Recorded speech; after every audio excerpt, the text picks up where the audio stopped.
చెప్పే కొలది దిగజారిపోతున్నారు. చెప్పండి, టయానికి రావాలన్నారనుకో, టయానికి రావండి పాస్టర్ గారు. ఏం చేస్తారు మీరు? టయానికి బైక్ కోటానికి రావాలి, కోటానికి మేము ప్రార్థన చేసుకో. దేవుని పాటలు ఏందో ఆసక్తి కలిగి ఉంటారు, ఆ శక్తి మేము చూపం. అలాగుంటే కుదరదు. అయితే మేము అలాగే జీవించకూడదు, అలాగే జీవిస్తాం ఏంటంటారు? అలా మాట్లాడకూడదు, అలాగే మాట్లాడతాం ఏంటంటారు? దీన్ని ఏమంటారంటే మూర్ఖత్వం అంటారు. దీన్ని మూర్ఖత్వం. అలాగ ఉండకూడదు, అలా జీవించకూడదు. మా ఇష్టం వచ్చినట్టు చేసుకుంటాం, నీకేటంటావు. ఇంకొక విషయం తెలుసా? మా జోలికి వచ్చారంటే మిమ్మల్ని ఏడిపిస్తాం మేము. మీ కంట్లోనే మేము ఏడుతుంటే ఏదంటే ఏడిపిస్తాం అన్నట్టుగా మనుషులు వాళ్ళ ప్రవర్తన బట్టి తేలిపోతుంది. నేను అంటాను, ఏడుస్తున్నాను నిజమే, మీరు ఏడిపిస్తున్నా కాదు, మీకోసం నేనే ఏడుస్తున్నాను. మా పాస్టమ్ గారు కూడా ఏడుస్తున్నారు. మేము ఏడుతున్న రోజు మీకోసమే, మమ్మల్ని ఏడిపించడం మళ్ళీ కొట్టి ఏడుస్తున్నాం. కారణం ఏంటంటే మీరు ఎక్కడ అపవాదికి చిక్కిపోయి నాశనం అయిపోతారో అని ఏడుస్తున్నాం. దేవుని స్తోత్రం. మిమ్మల్ని ఎక్కడ అపవాది మింగేస్తాడో అని ఏడుస్తున్నాం. మీరు ఎక్కడ పతనం అయిపోతారో, మీ కుటుంబాలు ఎక్కడ నాశనం అయిపోతాయో అని ఏడుస్తున్నాం. మీరేమనుకుంటున్నారంటే ఏడిపిద్దాం అనుకోండి. ఏడిపించే మీకోసం మేమే ఏడుతుంటే ఏడుపు 2 రకాలు ఉంటాయి. అమ్మా, ఎలాగేడిసినా కన్నీళ్ళు వస్తాయి, కానీ అండి ఏడిపించినప్పుడు ఎవరో ఏదో మనం చేస్తున్నప్పుడు ఏడ్చింది ఆ లెక్క వేరే. మనమే వారిని బాగుపడాలని ఏడడము. అందుకే తల్లిదండ్రులు పిల్లల కోసం ఏడుస్తారు. ఎందుకు ఏడుస్తారు? వాళ్ళ జీవితాలు బాగుపడాలని ఏడుస్తారు. అంతేనా? యేసుక్రీస్తు ప్రభువారు ఏమంటే ఏడ్చారు. ఎందుకు ఏడ్చారు? ఏడ్చాడు ఆయన. లాజరు చచ్చిపోయినప్పుడు ఏడ్చాడు. అయ్యో లాజరు చనిపోయావా అని కన్నీళ్ళు కార్చాడని రాయబడ్డది. మరొక చోట ఏడ్చాడు. ఎక్కడ ఏడ్చాడు తెలుసా? దేవదేవునికి తండ్రికి ఎడబాటు అయిపోతున్నాను అని గెస్మనే తోటలో ఆయన ఏడ్చాడు. ఎలాగ ఏడ్చాడట? చెమట సైతము రక్తముగా మారినట్టుగా ఏడ్చాడట. కాబట్టి ఆ ఏడ్చిన మనం అపహాసం చేద్దాం. ఆ ఏడుపుని యేసుప్రభు ఏడ్చాడు, యేసుప్రభు కన్నీళ్ళు గార్చాడు అని ఎవరన్నా ఎగతాళి చేస్తారా?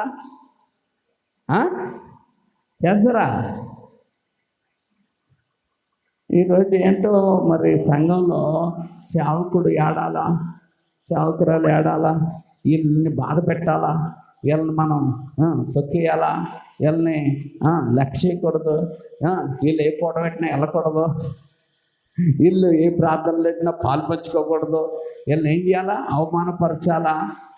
ఎవరైనా పూట పెట్టారనుకో, మాకు పనులు ఉన్నాయని చెప్పేయాలా, వెళ్ళకూడదు. అప్పుడు కోట పెట్టుకున్న వాళ్ళు కూడా ఏమవుతారంటే, ఇంకెందుకు ఈ కోటం, మనుషులు రాలేనప్పుడు మనం పెట్టుకుంటూ పెట్టి అనుకోవాలా. ఇలాగా అనేక కోణాల నుంచి సాతాను ఏం చేస్తున్నాడు తెలుసా? పన్నాగాలు పన్నుతున్నాడు. ఆ పన్నాగాలకి అవకాశం ఇస్తూ ఉన్నారు. ఇంతకీ ఎవరు అవకాశం ఇస్తే వారందరూ వారికి అబద్ధాస్తాల్లోకి వెళ్ళిపోతారు. ఎందుకంటే సాతాను చెప్తాడు, నీ బిడ్డ అంటున్నావు ప్రార్థన చేసుకుంటుందా? నీ బిడ్డ అంటున్నావు నీ ఆరాధన సక్రమంగా వెళ్తుందా? నీ బిడ్డ అంటున్నావు నీ కోసం ఏమన్నా నిలబడుతుందా? నీ బిడ్డ అంటున్నావు నీ సాక్ష్యం ఏమన్నా నిలబెడుతుందా? నీ బిడ్డ అంటున్నావు నీ సువార్త ఎప్పుడన్నా చేస్తుందా? నీ బిడ్డ అంటున్నావు నీకు తగినట్టుగా జీవిస్తుందా నీ బిడ్డ అని చెప్తాడు. ఆయన అంటాడు నేను నా బిడ్డల చుట్టూ నా దేవదూతల కంచి వేస్తానంటాడు. వీడంటే నీకు ఎందుకు కంచేడు? నీ బిడ్డ, ఆమె నా బిడ్డ, అతడు నా బిడ్డ. ఎందుకంటే నా లక్షణాలే ఉన్నాయి, నీ లక్షణాలు కూడా చూపించు. వేసే లక్షణాలు ఏంటో తెలుసా? పెందల కాడే లేచి ఆయన ఏం చేసాడట? పెందల కాడే లేచి ప్రార్థన చేసాడట. ఆయన ఏం చేసేవాడు తెలుసా? ఎప్పుడు దేవుడి పని మీదే నేను నా తండ్రి పని మీద అలా కుటుంబంతో కలిసి మందిరానికి వచ్చారట. ఎవరో? యేసుక్రీస్తు ప్రభువారు, యోసేపు, మరియా, వీళ్ళందరూ ఎక్కడికి వచ్చారట? మందిరానికి వచ్చారట. మందిరానికి వచ్చి అక్కడ ఉండి ఆ మందిరం పని చూసుకుని వారు వెళ్ళిపోతున్నారట. వెళ్ళిపోతుంటే వీళ్ళు మాటల్లో పడి వెళ్ళిపోయిన తర్వాత అక్కడికి 2 రోజుల ప్రయాణం అంత వెళ్ళిపోయిన తర్వాత చూసుకున్నారట, యేసుప్రభు లేడట. అప్పుడు ఏం చేశాడట? మళ్ళీ వెతుక్కుంటూ ఎరుసలేం వచ్చారట. అప్పుడు ఆయన ఎవరితో ఉన్నాడో తెలుసా? శాస్త్రులు, పరిసయ్యులు, వాళ్ళతో ఈయన ఏం చేస్తున్నాడట? మాటలు చెప్తున్నాడట. ఆ తండ్రి మాటలు చెప్తున్నాడట. ఆ తండ్రి మాటలు చెప్తున్నప్పుడు ఏమైందంటే వాళ్ళ నాన్నట ఎవరు?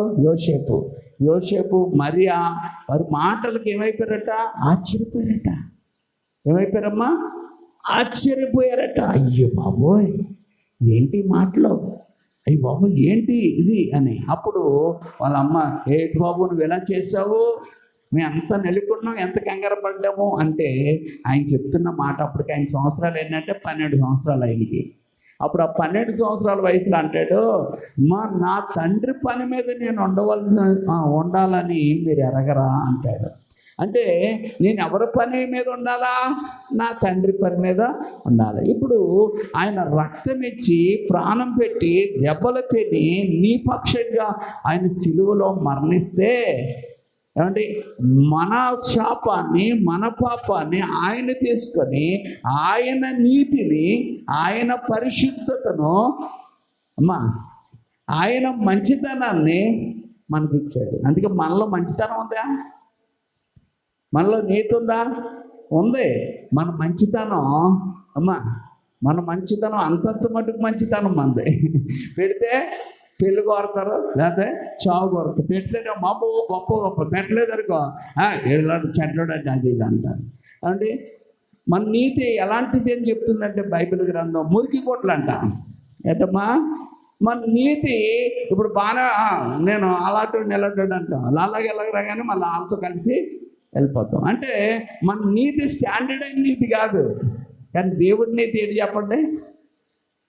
అంటే ఆయన నీతి, న్యాయములు ఆయన సింహాసనం. దేవుని స్తోత్రం.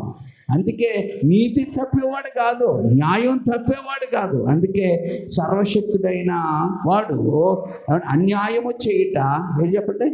అసంభవం. ఎప్పుడు ఎవరికి అన్యాయం చేయడు దేవుడు. హల్లెలూయా.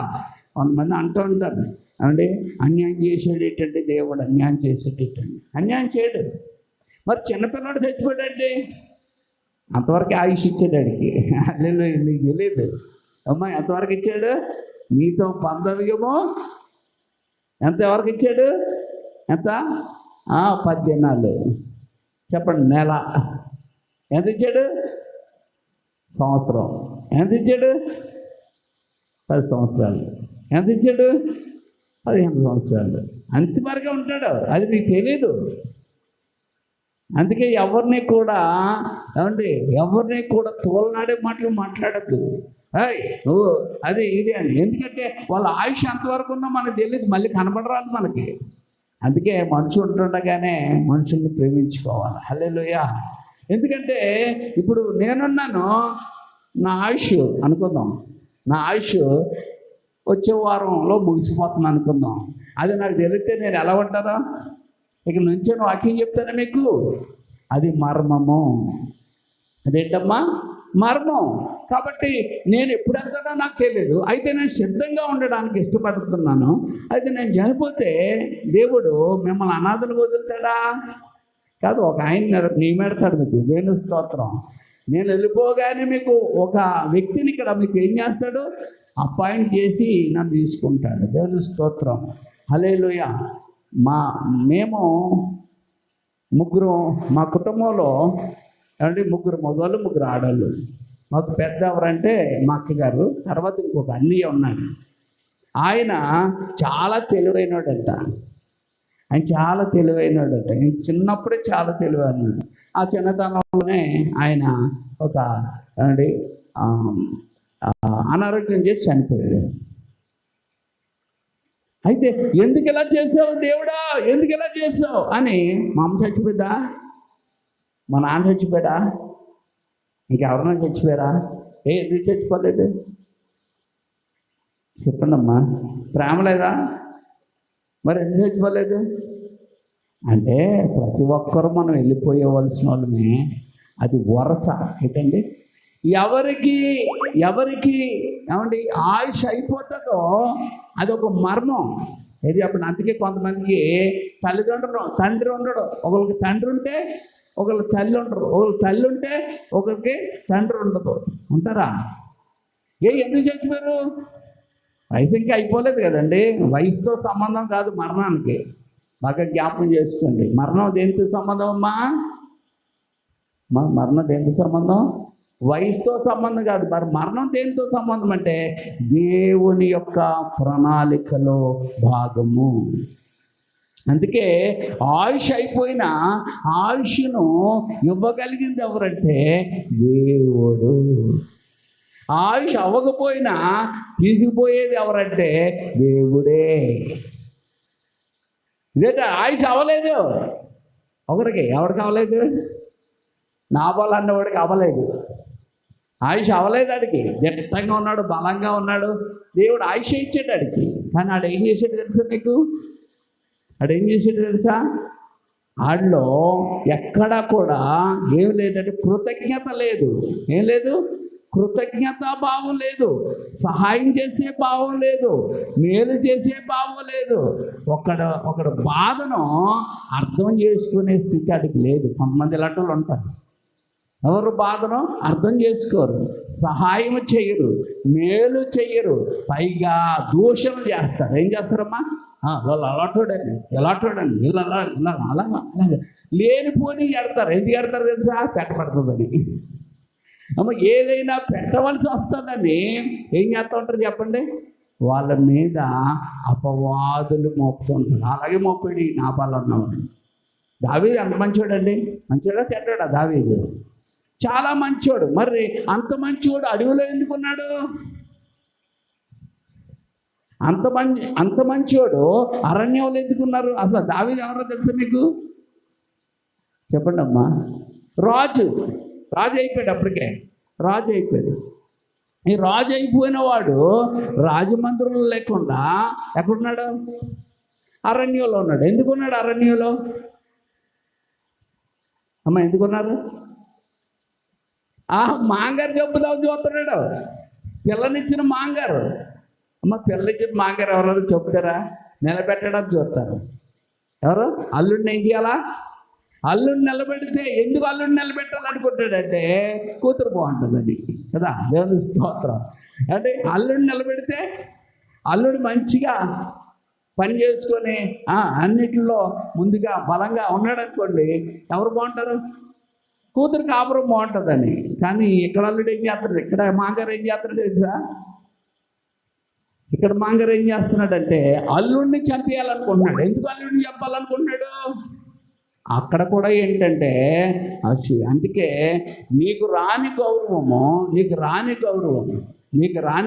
అల్లుడికి వచ్చినా, నీకు రాని గౌరవం నీ పిల్లలకు వచ్చినా, నీకు రాని అంటే గౌరవం అంటే అర్హత అంటే గొప్పతనం, నీకు రాని గొప్పతనం, నీకంటే ఎక్కువ గొప్పతనం నీ కొడుకు వచ్చినా, నీ కూతురికి వచ్చినా, నీ కోడలకు వచ్చినా, నీ స్నేహితురాలకు వచ్చినా, నీ బంధువుకి వచ్చినా నువ్వేం చేయాలి తెలుసా? సంతోషించాలి. దేవుని స్తోత్రం. నా కూతురికే కదా వచ్చింది, నా కొడుకే కదా వచ్చింది, నా కోడలకే కదా వచ్చింది, నా స్నేహితురాలకే కదా వచ్చింది, వాళ్ళు బాగున్నారు కదా అని మనం ఏం చేయాలా? ఇప్పుడు ఎలాగా? ఇప్పుడు సంతోషిస్తున్నారా? అవి ఎక్కడి నుంచి వచ్చేతనే కొనుక్కోవాలండి. ఆవిడకి ఎక్కడి నుంచి వచ్చేతనే కొనుక్కోవాలి, ఈవిడికి ఎక్కడి నుంచి వచ్చేతనే కొనుక్కోవాలా ఆపేయాలా? అవి రాకుండా ఏం చేయాలా? ఆపేయాలా. ఎందుకు ఆపేయాలా? ఆవిడ ఎదగడం ఇష్టం లేదు, వాళ్ళు గొప్ప పేరు తెచ్చుకుంటాం ఇష్టం లేదు. నేను ఇక్కడ మాంగారు అల్లుడి కోసం చెప్తున్నాను. ఈ రోజుల్లో తల్లిదండ్రులకి పిల్లలు కూడా వచ్చేసిందండి అది. తండ్రికి పిల్లలకు వచ్చేసిందండి అది ఆ రోగం. మాంగారికి అల్లుడికి అంటే పర్వాలేదా? అది కొంచెం పర్వాలేదు. కానీ తల్లికి కొడుక్కి, తల్లికి కూతుర్లకి, చెప్పండి, తండ్రికి కొడుకులకి వచ్చేసింది. ఇగో ఎంత దారుణం అంటే హైదరాబాదులో అంటే ఆడు ఒక అమ్మాయిని ఏదో పాడు చేయకపోతే ఆడి మీద పోక్సో చట్టం పెట్టారు. పెడితే అందులో జైలుకి వెళ్ళి బెయిల్ మీద వచ్చిన తర్వాత ఏం చేసాడు తెలుసా? ఆ కేసు పెట్టిన వాళ్ళందరినీ ఇంటికి వెళ్ళి చంపేశాడు. వాళ్ళని చంపేసి మరి తన తల్లి ఏం చేసింది, తన భార్య ఏం చేసింది, తన పిల్లలు ఏం చేశారండి? అదోనే తప్పు చేసినాడు ఎవడో వీడు. ఆడొచ్చి పడుకున్న తల్లిని, ఏమండి, భార్యను, ఆ ఇద్దరు బిడ్డలను కూడా చంపేసాడు.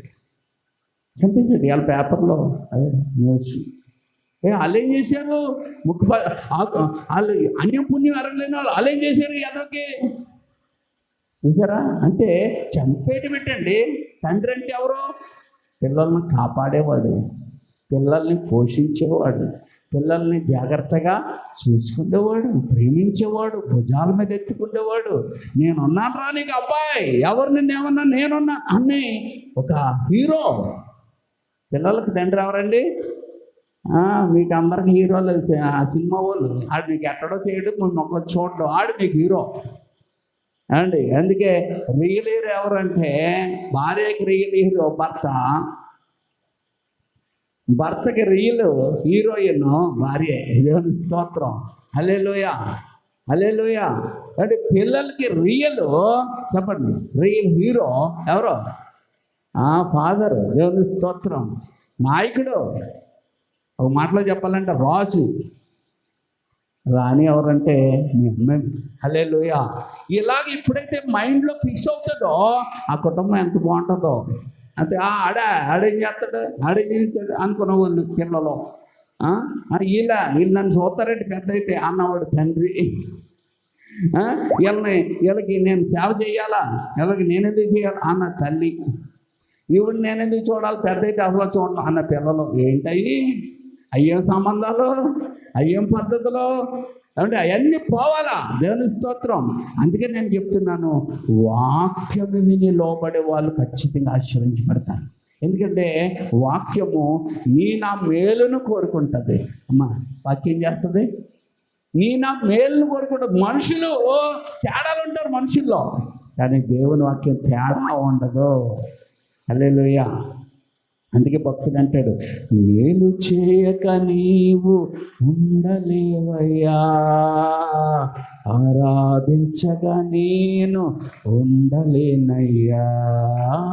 మేలు చేయక నీవు ఉండలేవయ్యా, ఆరాధించగా నేను ఉండలేనయ్యా. యేసయ్యా సయ్యా, యేసయ్యా యేసయ్యా యేసయ్యా యేసయ్యా యేసయ్యా. మేలు చేయక నీవు ఉండలేవయ్యా, ఆరాధించగా నేను ఆరాధించు వేళలందు నీదు హస్తములు తాకాయి నన్ను, పశ్చాత్తాపం కలిగే నాలో నేను పాపినని గ్రహించగానే, ఆరాధించే వేళలందు నీదు హస్తములు తాకాయి నన్ను,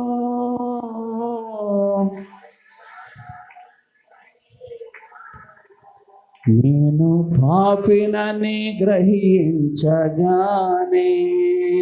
నీ మేలకు అలవాటయ్యే నీ పాదముల్ వదలాకుందున్ నీ మేలకు అలవాటయ్యే నీ పాదముల్ వదలాకుందున్ నీకిష్టమైన రీతి కనుగొంటిని నీతో చేరి. ఏం కనుక్కోవాలా? దారి కనుక్కోవాలా. హల్లెలూయా. అది ఆయనకి ఇష్టమైన దారి. ఎలా తెలుస్తుంది? ఆయనతో మనం ఉంటే ఆయనకి ఇష్టమైన దారి మనకి దొరుకుతుంది. హల్లెలూయా, హల్లెలూయా, హల్లెలూయా. అందుకే నేను చెప్తున్నది ఏంటంటే, ఏమండి, ఈరోజు నీ కుమారుడు కానీ, నీ కుమార్తె కానీ, నీ కోడలు కానీ, నీ భర్త కానీ, నీ భార్యని కానీ, నీ పిల్లలు కానీ, నీ స్నేహితులు కానీ, నీ బంధువులు కానీ ఎవరిని నమ్మడానికి లేదు. మరి ఎవరు నమ్మాలంటే ఆయన నమ్మగలిగితే ఆయన్ని పరిస్థితులన్నిటినీ మారుస్తాడు. హల్లెలూయా. ఇక ఇక్కడ 2వ వీధిలో సామూర్తి నగర్లో ఒక ఆయన, ఏమండి, ఒక స్నేహితుడు ఆడు పని పాటు లేకుండా తిరుగుతున్నాడట. అయ్యో నా స్నేహితుడు ఎలా తిరుగుతున్నాడని ఆ స్నేహితుడి మీద జాలిపడి వాడిని తీసుకొచ్చి ఇంట్లో పెట్టుకున్నాడట. ఇంట్లో పెట్టుకుంటే వాడు ఇంట్లో ఏమున్నాయో హానుపాను అన్నీ చూశాడు. ఇంట్లో చూసి ఏం చేశాడంటే చెడ్డవ్యసనాలకి అలవాటై ఉన్నాడు. దేనికి అయి ఉన్నాడు? చెడ్డ వ్యసనాలు. చెడ్డ ఏంటి తెలుసు కదా? త్రాగుడు, జూదం, రకరకాల బ్యాచ్ అంతట్లో ఉన్నాడు. పైకి మాత్రం అబ్బో గొప్పగా నటించి ఏమీ లేదురా, నిన్నే నమ్ముకున్నానురా, నువ్వేదో దారి చూపించాలరా, ఏం చెప్పినా చేస్తానురా అని చెప్పిన కరిగిపోయి ఈ వ్యక్తి ఏం చేసి ఇంట్లో పెట్టుకున్నాడు. తెచ్చి ఏం చేశాడో తెలుసా? ఎవడైతే కరుణించి తీసుకొచ్చి ఇంట్లో పెట్టుకున్నాడు వాడిని చంపేసాడు. బాబు, పాముని పెట్టుకోవద్దు అమ్మ ఇంట్లో. ఏం పెట్టుకోవద్దు? పాముని తెచ్చి పెట్టుకోవద్దు. పరీక్షించాలా, ఎవరు ఎలాంటి వాళ్ళు తెలియాలంటే వాడిని ఒక్క మాట గట్టిగా గద్దించి చూడండి, 2 మాటలు గట్టి గద్దించి చూడండి, అప్పుడు ఆడ అసలు రూపం బయట పడుతుంది ఖచ్చితంగా. అందుకని నటిస్తారు. ఈ రోజుల్లో ఎక్కువ నటనదారులు ఎక్కువ అయిపోయారు. ఏమండి, ఏం చేశాడు? ఆనుకోని చూశాడు, ఎక్కడే ఉన్నాయి చూశాడు, అన్నిటినీ చక్క పెట్టుకున్నాడు. అంతే, పని కానిచ్చాడు, ఎక్కడో పెట్టేశాడు, ఏమీ తెలియనట్టు. సీసీ కెమెరాలు లేని చోట ఆ శవాన్ని పెట్టించి అయిపోయాడు. ఇవాళ పేపర్లు కూడా వేశారు. ఎందుకు ఈ విషయాలు ఎందుకు ఇంత ఎలా చెప్తున్నానంటే, ఎవరిని నమ్మే రోజుడివి కావు. అదే చెప్తున్నాను కదా. ఏమండి, చికెన్ పచ్చడి, మటన్ పచ్చడి, ప్రాన్స్ పచ్చడి, ఆఖరి పీతల పచ్చడి కూడా పెడుతున్నాను. కానీ ఒక ఆవిడైతే వాళ్ళ ఆయన్ని పచ్చడి పెట్టేసింది, చంపేసి. కొంతమంది కుక్కర్లో ఉడకబెట్టి పడేశారు. రకరకాల అలాగా ఆడవాళ్ళేనండి అంటే మగవాళ్ళు ఉన్నారు, మగవాళ్ళు కూడా ఉన్నారు. మగవాళ్ళు ఏమి లేకపోతే తక్కువ అయిన వాళ్ళు కాదు, వాళ్ళు చేసిన వాళ్ళే. కానీ ఆడవాళ్ళంటే చాలా సున్నితం కదా, అది చెప్తున్నాను. అంటే ఇప్పుడు ఏమైపోయింది? ఇది దుర్దినాలు, ఇది అంత్యదినాలు, ఇది సైతాను పర్టికులర్గా ప్రత్యేకంగా పనిచేస్తున్న రోజులు ఇవి. అందుకే బైబిల్లో రాయబడ్డది, ఎవరిని మింగుదునా అని. అమ్మా, అపవాది ఏం చేస్తున్నాడు? ఎవరిని మింగుతున్నా అని తిరుగుతున్నాడట. తిరిగి ఏమండి, ఎవరి దగ్గరకు వస్తాడంటే, నన్ను ఒకరోజు నాకు బానిసగా బతికే వాళ్ళు ఉన్నారు కదా, వాళ్ళు ఇప్పుడు ఏం చేస్తున్నారు? మళ్ళీ వస్తాడంటే తిరిగి. ఆ టైంలో మనము ఆ చెడు పనుల్లోనూ, ఆ పాప పనుల్లోనూ, ఏమంటే అసూయలోనూ, ద్వేషంలోనూ, గర్వంలోనూ, తిరగబడిన విషయంలోనూ, దేవుడి మందిర విషయంలో నిర్లక్ష్యంలోనూ, దేవుడి పనిలో నిర్లక్ష్యంలోనూ, దేవుడి మహింపరచకుల నిర్లక్ష్యంలోనూ, దేవుడి కార్యాలకు అన్నిటికీ దూరంగా బ్రతికే విషయంలోనూ ఇలాంటి వాళ్ళందరినీ మళ్ళీ చూస్తాడట. చూసి ఇప్పుడు లిస్ట్ అంతా రాసుకొని సాతాను దేవుడి దగ్గరికి వెళ్తాడట. ఎందుకంటే దేవుడిని నమ్ముకున్న బిడ్డల మీద సాతానుడు డైరెక్ట్గా అటాక్ చేయడు. ఎందుకు? ఆడికి అధికారము లేదు. మరి ఎవరికి అధికారం ఉంది? వాళ్ళ తండ్రికి అధికారం ఉంది. అందుకని ఆయన దగ్గరికి వెళ్ళి నీ బిడ్డ అంటున్నావు కదా, ఏం చేస్తుందో చూడు, ప్రార్థన ఏం చేస్తుందో చూడు, ప్రార్థన చేస్తుంది, ఏం ప్రార్థన చేస్తుందో చూడు, వాక్యం చదువుతుందా చూడు, అసలు వాక్యం మొక్కవే లేదు చూడు, కూటం పెడుతున్నారా చూడు, ఎవరు వెళ్ళలేదు ఆ కూటానికి. ఒకప్పుడు ఎంత తీవ్రత కలిగిన ఈ కుమార్తె, ఎంత తీవ్రత కలిగిన ఈ కుమారుడు ఏం చేస్తున్నారు చూడు, వారి నిర్లక్ష్యము చూడు, వారి అశ్రద్ధ చూడు, వారి మాటలు చూడు, వారి ద్వేషం చూడు, వారు ఎలా తిరుగుబాటు చేస్తున్నారో చూడు, ఆ సేవకుడిని ఎలా ఏడిపిస్తున్నారు చూడు, ఆ సేవకురాన్ని ఎలా ఏడిపిస్తున్నారో చూడు. వీళ్ళ పిల్లలు, వీళ్ళ నీ పిల్లలు, నీ లక్షణాలు లేని వారు నీ పిల్లలు ఎలాగవుతారయ్యా? ఎలా దొంగతనం చేస్తున్నారో చూడు, ఎలా మోసం చేస్తున్నారో చూడు, ఎలాగా తినేసి బాగా పడుకుంటున్నారో చూడు, ఎలా రోడ్ల మీద తిరుగుతున్నారో చూడు, ఎలా ఎక్కడెక్కడ ఉంటున్నారో చూడు, వీళ్ళగా నువ్వు కాపుదలేస్తున్నావు అని సాతాను గడు ఏం చేస్తాడట? మన తండ్రికి ఫిర్యాదు ఇచ్చాము. మరి తండ్రి ఏం చేస్తాడు? నేను పరిశీలించి చెప్తానంటాడా? ఆయనకి తెలుసు అన్నీ, ఆయనకి తెలియవా? సాతానుగడు ఎప్పుడు కూడా నేను చెప్తున్నాను, మన దగ్గర అబద్ధాలు ఆడుకుంటాం, కానీ సాతానుగడు మాత్రం అబద్ధాలు ఆడతాడు. ఎవరి దగ్గర ఆడతాడు తెలుసా? మన దగ్గర ఆడతాడు. ఎవరి దగ్గర ఆడతాడు? మన దగ్గరే. మనల్ని మోసం చేసి, మనల్ని అబద్ధాలు చెప్పి మనల్ని దారి తప్పిస్తాడేమో, కానీ ఆయన దగ్గర వాడు అబద్ధమే ఆడటం. అసలు అన్నీ నోరు తెచ్చాడు, ఏం చేస్తాడమ్మా? అన్ని అబద్ధాలే. కానీ ఎవరి దగ్గర ఆడటం? ఎందుకు? సర్వశక్తిమంతుడు, అన్నీ తెలుసు, హృదయ రహస్యాలు అన్నీ తెలుసు. ఏమైనా అబద్ధం ఏసాలు ఎత్తున్నావు నా దగ్గర అంటాడు. ఆయన తెలుసు కదా, దూత కదా, నీకు తెలుసా? ఏమండి, మిఖాయేలుతోనే యుద్ధం చేయడం దిగి వచ్చినాడు. ఎవరో సాతాను. మరి ఆడు ఎంత పవర్ ఉన్నదో చూడండి, పవర్లెస్ కాదు అది. హల్లెలూయా. కాబట్టి వాడు తండ్రికి చెప్తే తండ్రి ఏమంటాడు? అయితే ఏం చేయమంటావు అంటే, నాకు వదిలే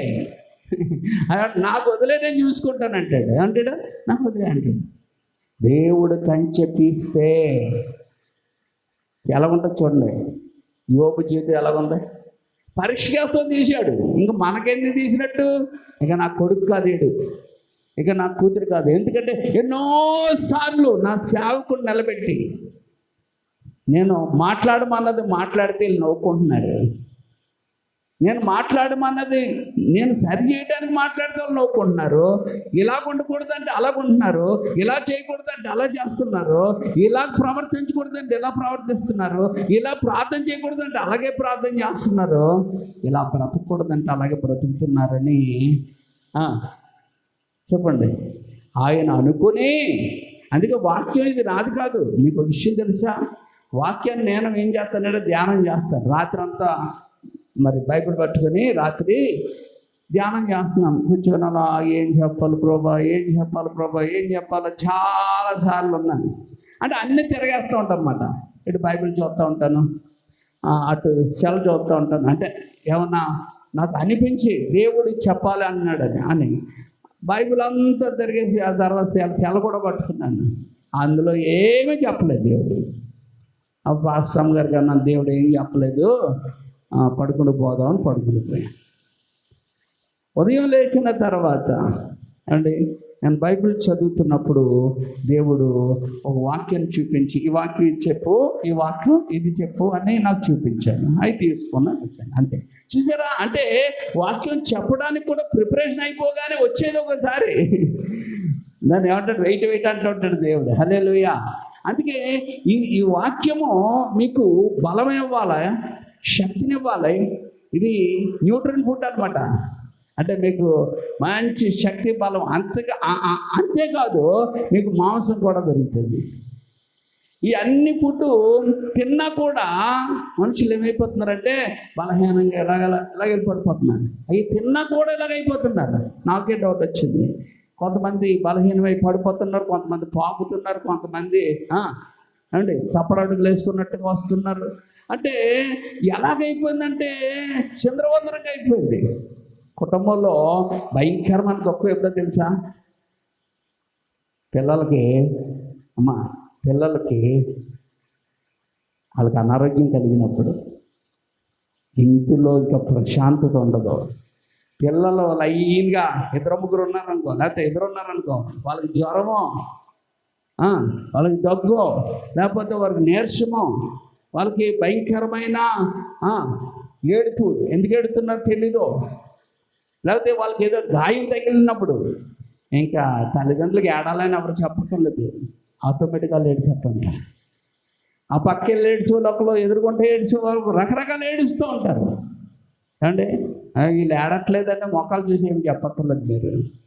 వాళ్ళ హృదయంలో చాలా వేదన పడుతుంటారు. ఒక్కొక్కసారి బయటకు వచ్చేస్తుంది, ఒకసారి లోన అంచుకొని అలాగుంటారు. అర్థమవుతుందా? దేవుని స్తోత్రం. అదే సిచ్యువేషను దేవుడు కూడా ఏమంటే మన ఎడల ఆయన ఎప్పుడు ఏం చేస్తుంటాడట?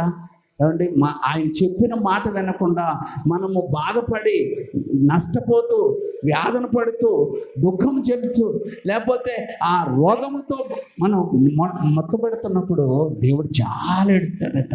అందుకే బైబిల్లో ఉంది, పరిశుద్ధాత్మను మీరు ఏం చేయకూడదు, దుఃఖపరచకూడదు. అదే దుఃఖపరచడం అంటే ఆయన ఎవరన్నా ఏడిపించగలరా? నువ్వు పాడైపోతేనే ఆయన ఏడుస్తాడు, లేకపోతే నువ్వు శిక్షించబడుతుంటే ఆయన ఏడుస్తాడు.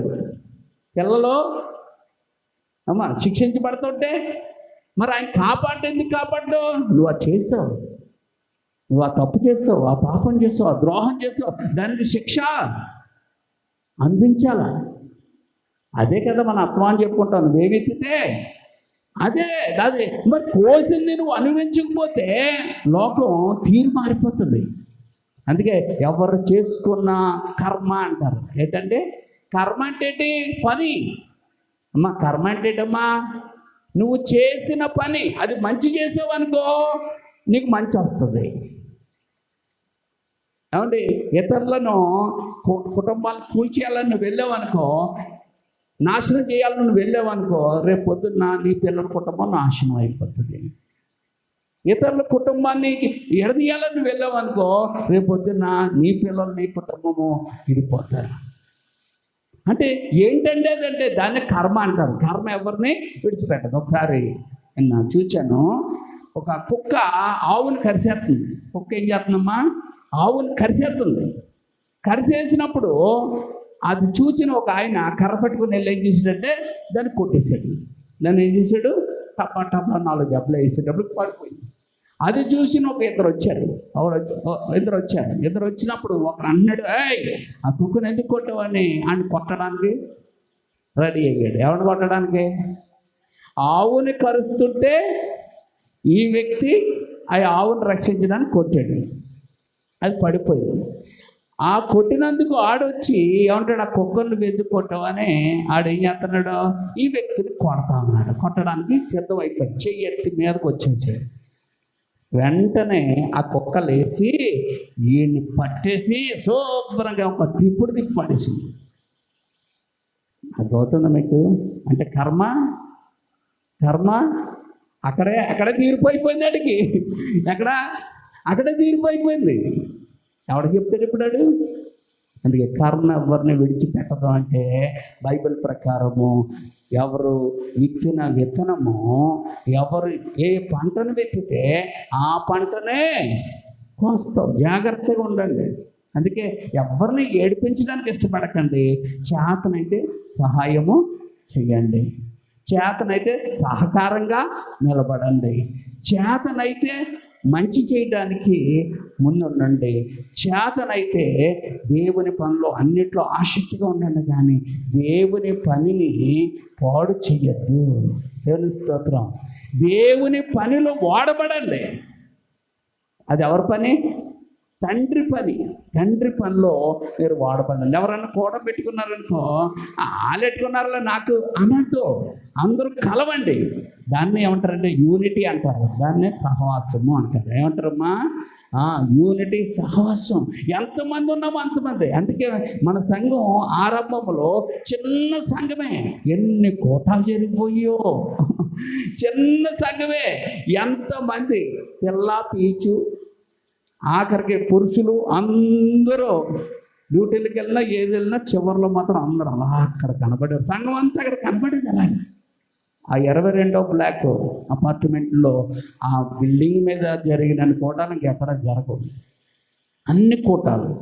మరి ఎందుకు ఇప్పుడు ఇలాగైపోయిందంటే, కరోనా వచ్చి మనుషులకి దగ్గు, రోపలు ఇవన్నీ వచ్చి నీరసం, నిశ్శత్వం ఎలా కలుగు చేస్తుందో ఏమండి, తెలియని కొన్ని పాపాలు మనుషుల్ని ఏం చేసి అంటే దేవుడి విషయంలో మిమ్మల్ని బలహీనం చేసేసాయి. వెళ్దాంలే, చూద్దాంలే, ఎవరేమంటారులే, ఏముందిలే, ఆ దేవుడికి తెలియదేంటి.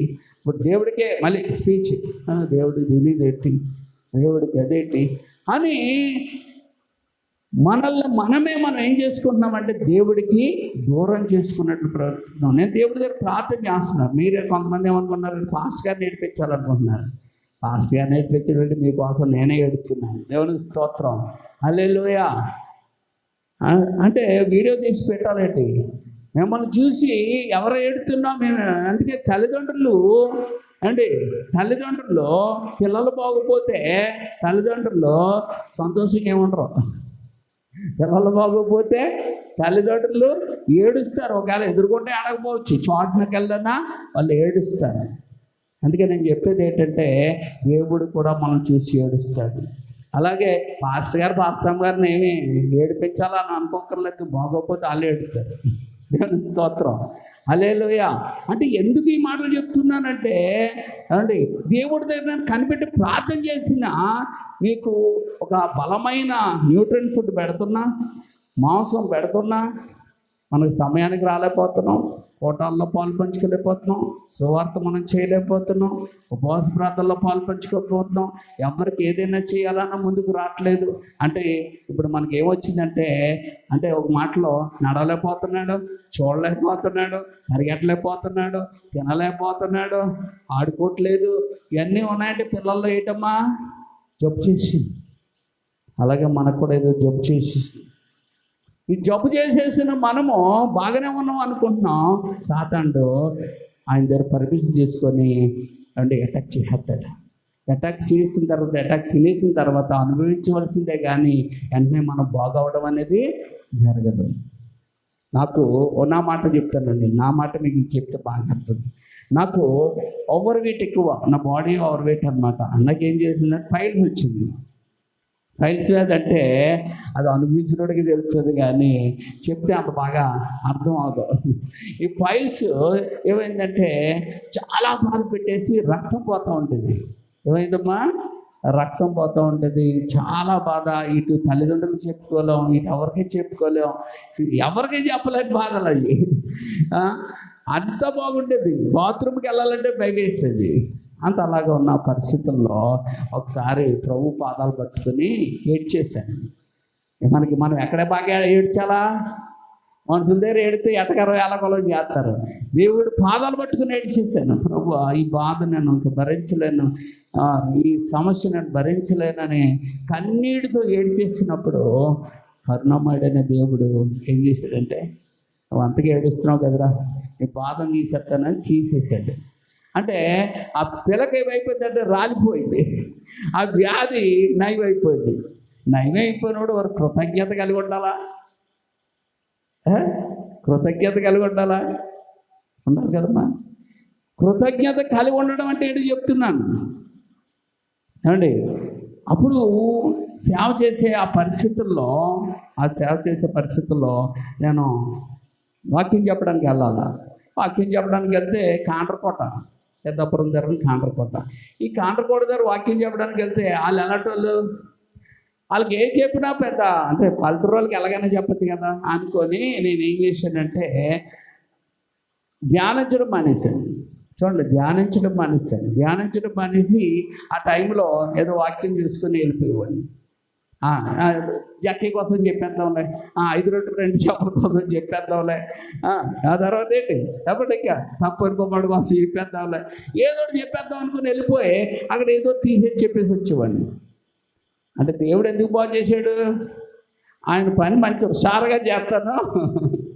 ఈడు ఏడ్చేసాడు, చాలా బాధపడ్డాడు, నా కుమారుడు భరించలేకపోతున్నాడు అనేసాడు కనుక సాక్షిగా ఉంటాడు, ప్లస్ ఏం చేస్తాడు, నా పని హుషారుగా చేసుకుంటాడని ఆయన చెప్తే నేను మరింత నిర్లక్ష్యం అయిపోయింది.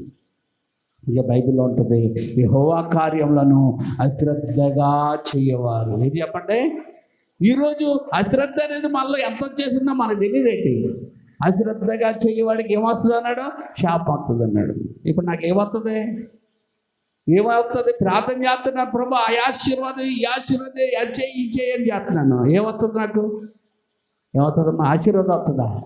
అయ్యో, దేవుడు వాక్యానికి విరుద్ధం ఏం చేయడైనా ఏమవుతుంది? మరి ప్రార్థన చేస్తున్నాను, ఆశీర్వాదం రావాలి కదా, ఎందుకు శాపం ఏంటి? ప్రార్థన చేస్తున్నాను కదా, అది ఎంత ప్రార్థన చేసినా ఏం చేసినా చెయ్యవలసిన కార్యాలన్నీ ఏం చేస్తున్నాను? అశ్రద్ధగా చేస్తున్నాను. కాబట్టి ఏమైందో తెలుసా?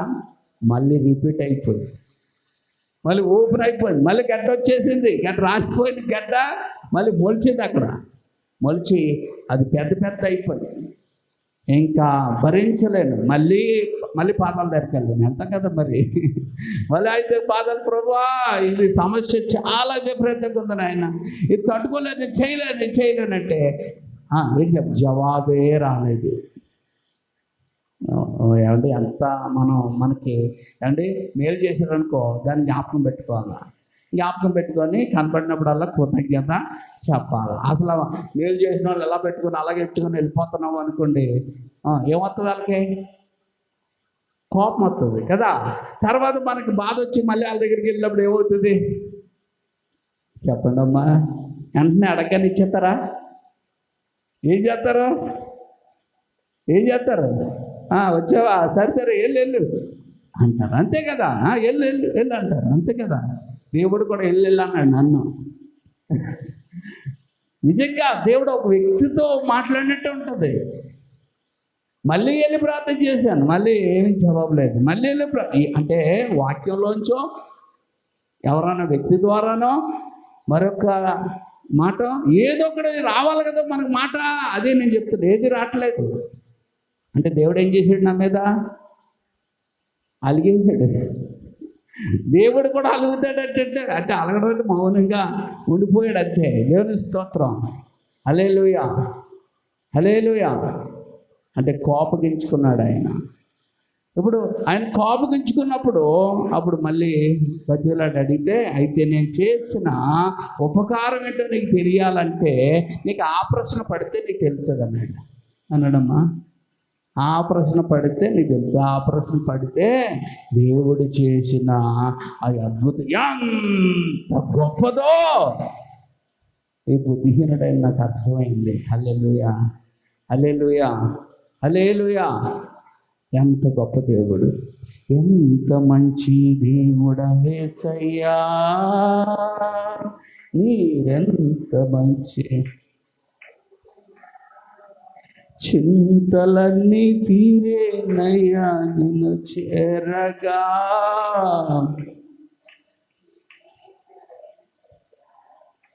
నా చింతలన్నీ తీరేనయ్యా నిన్ను చేరగా.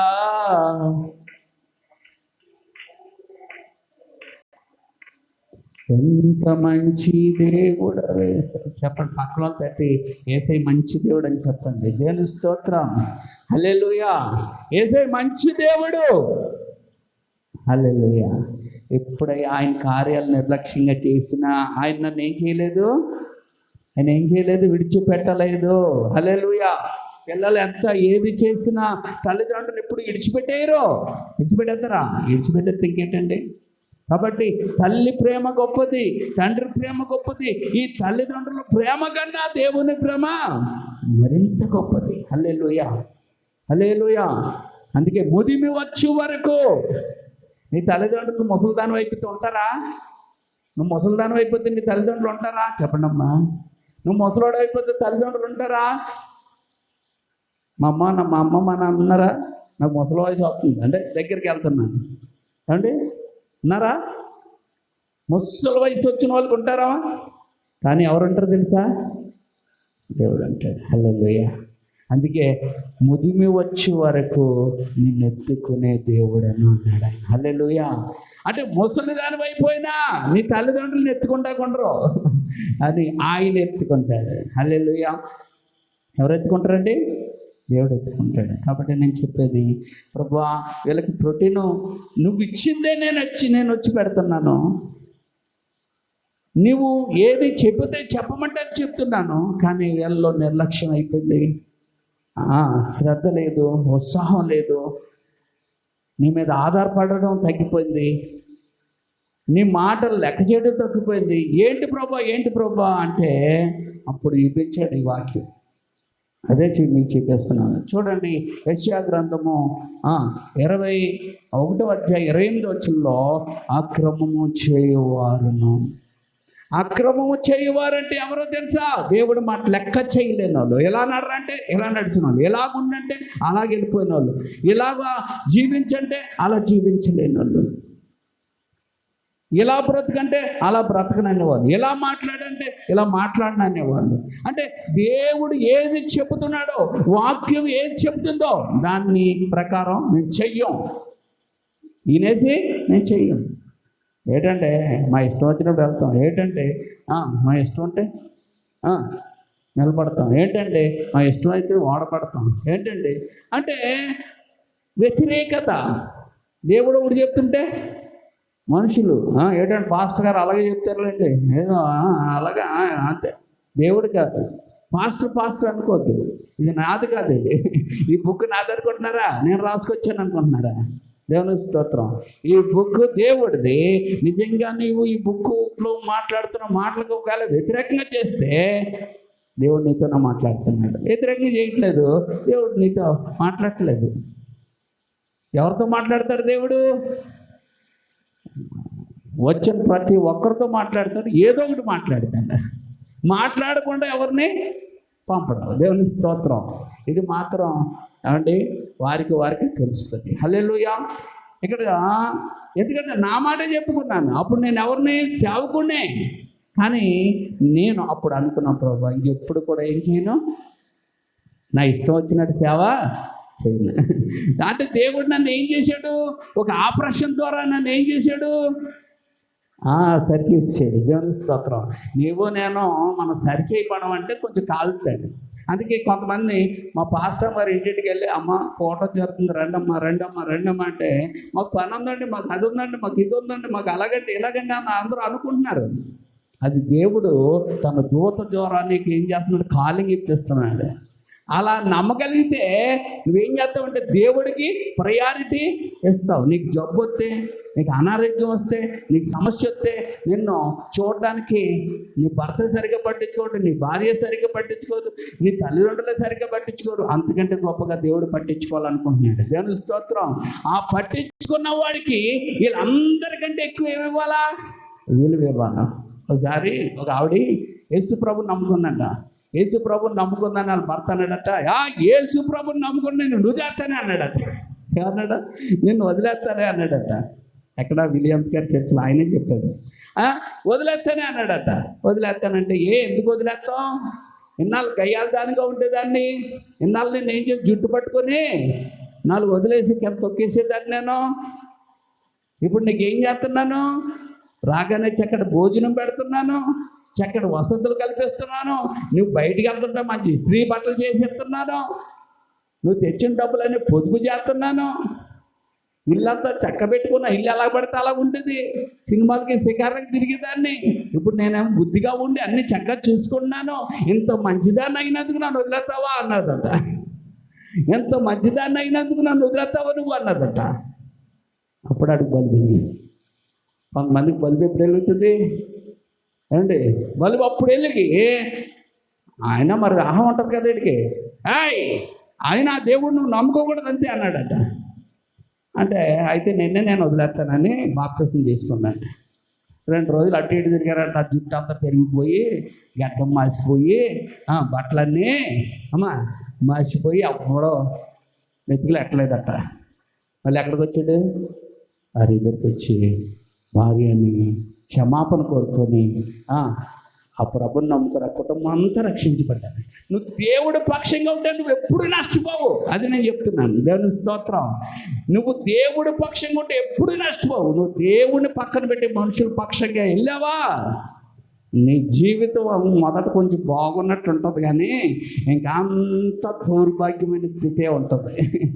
నేను ఎవ్వరు పిలరు, నేను ఎవ్వరు మొగని చూడరు, నేను ఎవ్వరు కూడా ఆదరించరు అన్నమాట.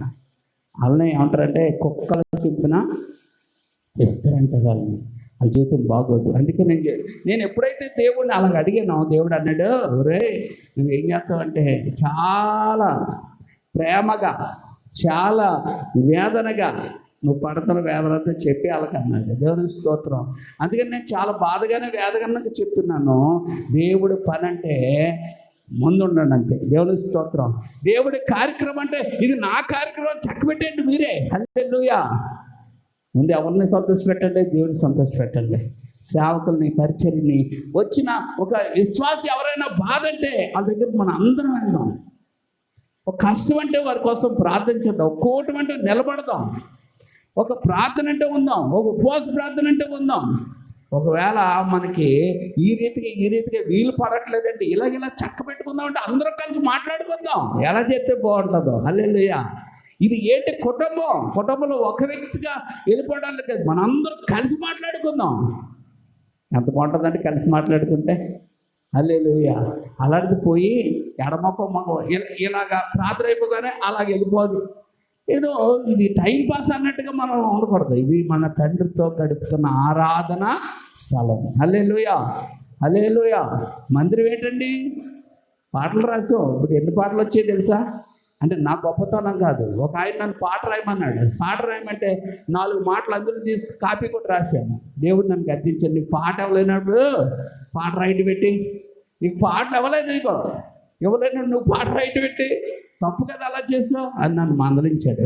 మందలించినప్పుడు ఏమండి అతనికి ఆయన చెప్పాను కదా కాపీ కొట్టి ఇచ్చేసానని. అప్పుడు అతను వచ్చినాడు చెప్పాను, దేవుడు నాకు పాటలో ఇవ్వలేదు, నేనే మొహమాటం కొద్ది ఇలా చేశానండి అన్న. నా పాట ఎలా పోయిందో తెలియదు, అది కనపడలేదు.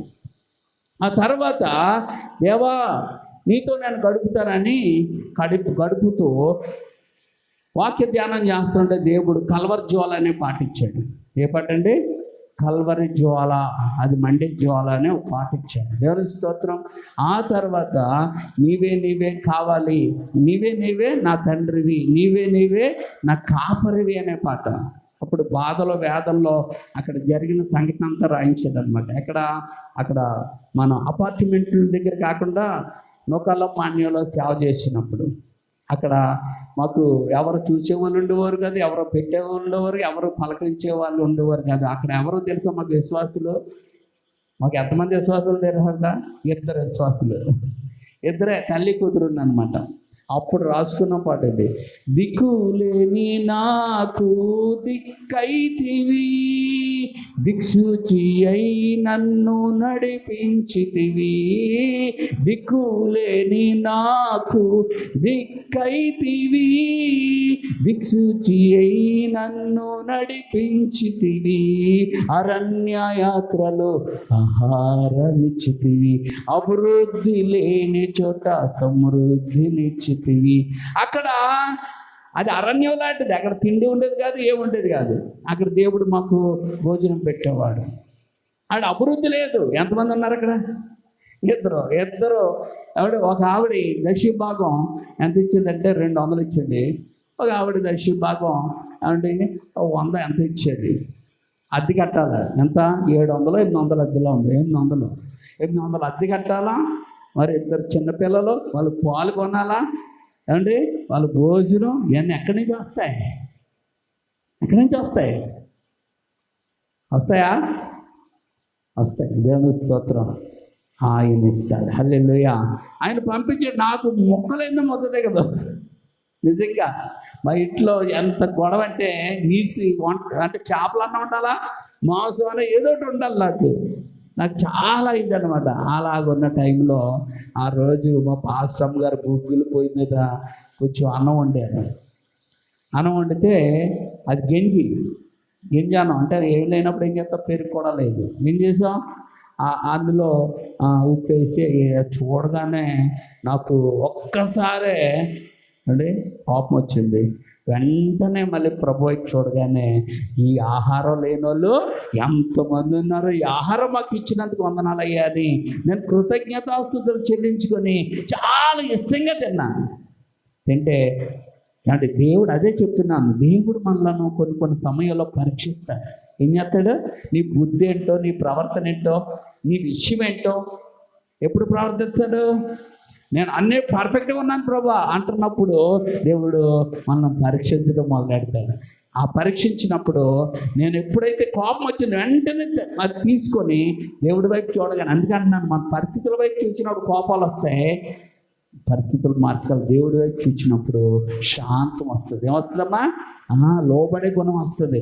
ఎప్పుడైతే లోబడి అది తిన్నాను, సాయంకాలం అయ్యేటప్పటికి ఏమొచ్చింది తెలుసా? చేపల పులుసు, మాంసం, పెరుగు, చారు. దేవుని స్తోత్రం. ఎక్కడి నుంచి వచ్చాయి? మా పాసామారు ఏమి వండలేదు, పంపించాడు దేవుడు. దేవుని స్తోత్రం. హల్లెలూయా. ఎంత మంచి దేవుడో చూడండి. అందుకే చెప్పండి, మంచి దేవుడు యేసయ్యా. చెప్పండి, మంచి దేవుడు యేసయ్యా, నీకు మేలు చేయక మానడైనా. హల్లెలూయా, హల్లెలూయా. కాబట్టి ఏమంటే ఈ వాక్యము అతిక్రమము చేయవారును అన్నాడు. ఏమన్నాడు? అతిక్రమము చేయవారు అంటే క్రమం విడిచి దేవుడికి ఏది వద్దనుకుంటున్నాడో, ఏది చెయ్యొద్దు అంటున్నాడో, ఎలా ఉండొద్దు, ఎలా బ్రతకద్దు అనుకుంటున్నాడో ఆ వైపు మనము జరగడాన్ని క్రమాన్ని విడిచి, అతిక్రమం అంటే క్రమం అనేది సరైనది, అతిక్రమం అంటే రాంగ్ రూట్. ఏంటమ్మా? రాంగ్ రూట్, రాంగ్ ఆలోచనలు, రాంగ్ పద్ధతులు, రాంగు ప్రవర్తన, రాంగు ఏమంటే ఏంటంటారు అవలంబించడం. ఆఫీస్కి వెళ్ళం కదా, మనం టయానికి వెళ్తూ ఉంటాం కదా, లేకపోతే ఏం చేస్తారు? వాళ్ళు తీసేస్తారు. కానీ ఇక్కడ ఎవరు తీరనుకుంటున్నాం, కానీ దేవుడు నోట్ చేసుకుంటాడు. ప్రతిదీ కూడా ఏం చేస్తాడు? నోట్ చేసుకుంటాడు అనమాట. అందుకే అలాగా నువ్వు దేవుని క్రమంలో మనం లేకపోతే దాన్ని ఏమంటాడు? అతిక్రమము అది అంటాడు. రెండోది పాపులు అంటే తమ పాపపు జీవితం, పాపపు అలవాట్లు, పాపపు పద్ధతులు, పాపపు పనులు వదులుకోకుండానే దేవుడితో ఉంటానన్న వాళ్ళందరూ కూడా పాపులు. ఎవరమ్మాలి? పాపులు. అంటే అతిక్రమం చేయవారు ఈ పాపులు ఏమవుతారట? నాశనం అవుతారట. అంటే ఏం చేస్తాడు దేవుడు నాశనం చేస్తాడా? కాదు కదా, సాతానుకు అప్పగిస్తాడు, అపవాదికి అప్పగిస్తాడు. అపవాది నీ కోసం ఎప్పటి నుంచో నిన్ను రాంగ్ రూట్లోకి నడిపిస్తూ అక్కడ ఫిర్యాదులు చేస్తున్నాడు. ఆయన వెంటలేదు. ఏమంటున్నాడు? చూద్దాం, వెయిట్, నువ్వు కంగారు పడక అంటున్నాడు. కానీ ఒకరోజు అన్నాడు, తీసుకో అన్నాడు. అందుకే అతిక్రమములు దాచిపెట్టువాడు వర్తిల్లడు అన్నాడా? వర్తిల్లడు. ఇప్పుడు వర్తిల్లు లేనప్పుడు మనం ఏం చేయాలా? ఆ అతిక్రమాలన్నీ ఇడిచిపెట్టేయాలి. దేవుని స్తోత్రం. అక్కడి నుంచి వర్ధిల్లుతాం. ఒకటి. రెండోది ఏంటంటే, ఎన్నిసార్లు గద్దించినాను అంటే ఆయన ఏం చేస్తాడో అది చెప్పిన వెంటనే మాకు వర్తమానం ఎత్తాడు. రే సేవకుడా, నువ్వు నిలబడు, నువ్వు చెప్పే, ప్రతి ఒక్కరికి చెప్పు. ప్రార్థనలో నేర్చించిపోయారు, వాక్యంలో నేర్చించిపోయారు, దేవుడు పాటల్లో నేర్చించిపోయారు, సాక్ష్యం చెప్పడంలో నేర్చించిపోయారు, సువార్త చెప్పడంలో నేర్చించిపోతున్నారు, సత్యంలో నిలబడడానికి నేర్చించిపోతున్నారు, పరిశుద్ధతలో నిలబడడానికి నేర్చించిపోతున్నారు, మరి తిరుగుబాటు చేయడానికి నిలబడుతున్నారు, వ్యతిరేకంగా ఉండడానికి నిలబడుతున్నారు. ఆశక్తి బొత్తిగా తగ్గిపోయింది. కాబట్టి ఆడు మెంగడానికి రెడీగా ఉన్నాడు. నువ్వు చెప్పు. విన్నారా? వాళ్ళకి మేలు కలుగుతుంది. విన్నారా? వాళ్ళకి కాపుదల వస్తుంది. విన్నారా? వాళ్ళకి ఆశీర్వాదం వస్తుంది. విన్నారా? వాళ్ళకి శాంతి వస్తుంది. నువ్వు చెప్పు అని ఎవరు రేపుతాడు? దావీదు పాపం చేసినాడు. ఎవరు రేపాడు? ప్రవక్తను, పాస్టర్ గారు రేపుతాడు. ఆ రేపే మాటలు చెప్పాడు. అందుకే అతిక్రమం పక్కన పెట్టండి. ఈ రోజు నుంచి దేవుడి పనిలో నేనే ముందుంటాను అన్నాడు. అమ్మా ప్రభు, ఈ రోజు నుంచి నీ పనిలో నేనే ముందుంటాను. ప్రభు, నీ పనిలో నేను ఆశీర్వదించబడతాను. హల్లెలూయా. ఆయన పనిలో ఉంటే ఆశీర్వదించబడతాం. హల్లెలూయా. ఇంకా అందులో తిరిగేలేదు. హల్లెలూయా, హల్లెలూయా. పక్క వరకు చెప్పండి. నిర్లక్ష్యం వద్దు. తట్టి చెప్పండి అమ్మా. ఎంత బాగుందో చూసారా? దేవుడు తాకినట్టుగా సంతోషపడ్డారు మీరు. దేవునికి స్తోత్రం. హల్లెలూయా. చెప్పండి మళ్ళీ. నిర్లక్ష్యము వద్దు. దేవుడు నిన్ను ఆశీర్వదించాలనుకుంటున్నాడు. నిర్లక్ష్యం వద్దు. దేవుడు నిన్ను ఆశీర్వదించాలనుకుంటున్నాడు. నిర్లక్ష్యం వద్దు. దేవుడు నిన్ను వాడుకోవాలనుకుంటున్నాడు. హల్లెలూయా. నిజంగా చెప్పారా? చెప్పారు కాబట్టి మీరు దీవించబడతారు. దేవుని స్తోత్రం. కీడులన్నీ తప్పించబడతాయి. అదే మూడవ మాట ఏముందంటే యెహోవాను విసర్జించువారు. ఎప్పుడైతే అతిక్రమం వస్తుందో దేవుడికి కొంత దూరం వెళ్ళిపోతాం.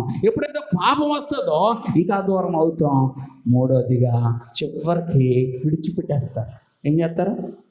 విడిచిపెట్టేస్తారు. విడిచిపెట్టడం అంటే ఏంటి చెప్పండి? విడిచిపెట్టడం అంటే ఇప్పుడు ఇక్కడ ఉన్న వాళ్ళు ఎవరైనా విడిచిపెడతారా? ఇక్కడ ఉన్న వాళ్ళు ఎవరైనా విడిచిపెడతారా? చెప్పండి అమ్మా. విడిచిపెట్టరు, కానీ విడిచిపెడతారు. ఏంటి ఎలాగా అంటే పౌలు కూడా ఒకడు తిరిగేవాడంట.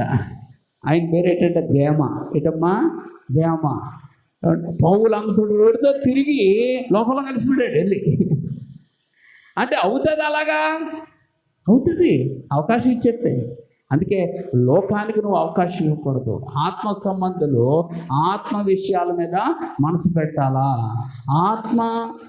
ఆత్మ విషయాల మీద మనసు పెట్టకపోతే లోకానుసారమైన లోనికి మనం వెళ్తే మనం ఏమైపోతామంటే లోక సంబంధులు అవుతాం.